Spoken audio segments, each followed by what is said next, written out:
Friends, అందరు బాగున్నారా? నేను మీ ప్రశాంతి. ఈరోజు మా ఇంట్లో ఏంటిదో స్పెషల్ చూపిస్తారండి ఫ్రెండ్స్. చాలా ఈజీ, అసలు మనకి బాగా ట్రెండింగ్ వీడియో. ఇప్పుడు చాలా ఇన్స్టాలో బాగా ట్రెండ్ అవుతుంది కదా.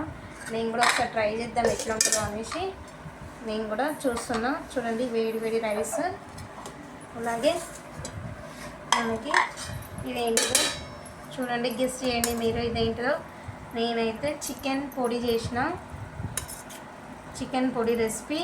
ఇది వీడియో కూడా నేను తీసి ఎలా చేయాలో, ఏ విధంగా చేయాలో రెసిపీ నేను వీడియోలో యూట్యూబ్లో పోస్ట్ చేసిన. తెలియని వాళ్ళు చూడండి ఒకసారి ఎలా చేయాలో, నేను మంచిగా పెట్టిన వీడియో. ఇప్పుడు ఇది మనం వేడివేడి అన్నంలో ఈ పొడి వేసుకొని మంచిగా బాగా పొడి పొడి ఉంటుంది కాబట్టి కొంచెం లైట్గా ఆయిల్ అన్నది వేసుకోవాలి. ఇందులో నెయ్యి అయినా పర్వాలేదు, ఆయిల్ వేసుకున్నా నెయ్యి వేసుకున్నా ఏం కాదు. ఇప్పుడు దీన్ని నేను మీకు ఎలా ఉందో తిని టేస్ట్ చేసి, ఈ చికెన్ పొడి వేసుకొని తింటే మస్తు టేస్ట్ ఉంటుంది. ఇది ఎలా చేయాలో వీడియో కూడా నేను పెట్టినా, చూడండి. మస్తు టేస్ట్, అసలు వాసన అయితే చాలా బాగుంది. ఇప్పుడు ఇది పొడి వీడియో మనం ఇంట్లో నిల్వ పెట్టుకోవచ్చు, చాలా బాగుంటుంది. అండ్ హాస్టల్కి వెళ్ళే పిల్లలకైనా అప్పటికప్పుడు మనకి ఇంట్లో వేడివేడిగా అన్నం వండుకొని ఏం తినబుద్ధి కాకుండా ఇది చేసుకోవచ్చు.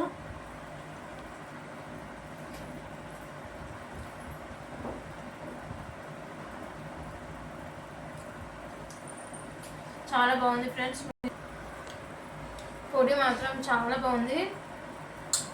ఇలా చేసుకొని పొడి మనం ఫ్రిడ్జ్లో పెట్టుకుంటే మస్తు ఒక 10 days అయినా మనకి ఉంటుంది ఇంట్లో. పిల్లలకైనా లంచ్ బాక్స్లోకైనా చాలా బాగుంటుంది. మంచిగా అన్నం వండేసి పిల్లలకి ఇది పెడితే బాగుంటుంది.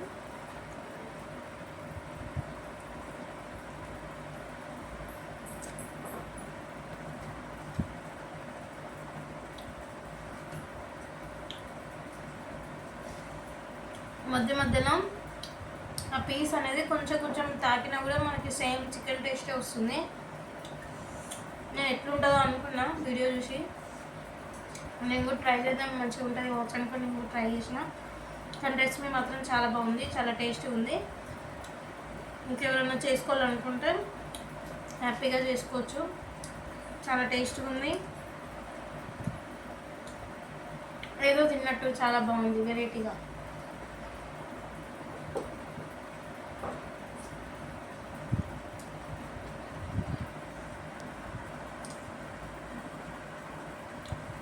చూడండి, కాకపోతే ఇది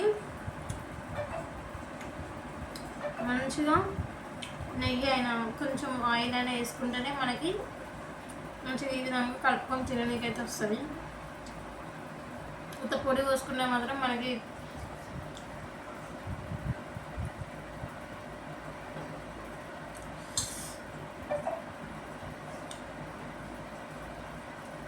కానీ చాలా బాగుంది. ట్రై చేసి ఎలా ఉందో నాకు కామెంట్లో చెప్పండి.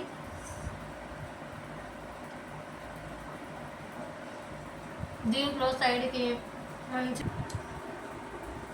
మంచిగా దీంట్లో సైడ్కి మనం బాయిల్ ఎగ్ అన్న ఆమ్లెట్ అన్న వేసుకోవాలి, కానీ ఇంకా సూపర్ ఉంటుంది. ఎంత ఎర్రగా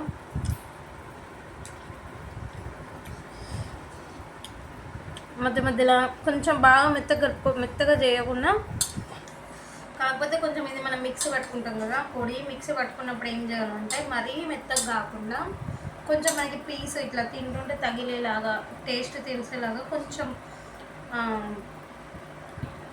తురిమినట్టుగా చేసుకుంటే బాగుంటుంది. అండ్ నా వీడియో నచ్చినట్లయితే లైక్ చేయండి, సబ్స్క్రైబ్ చేయండి అండ్ ఫాలో చేయండి ఫ్రెండ్స్.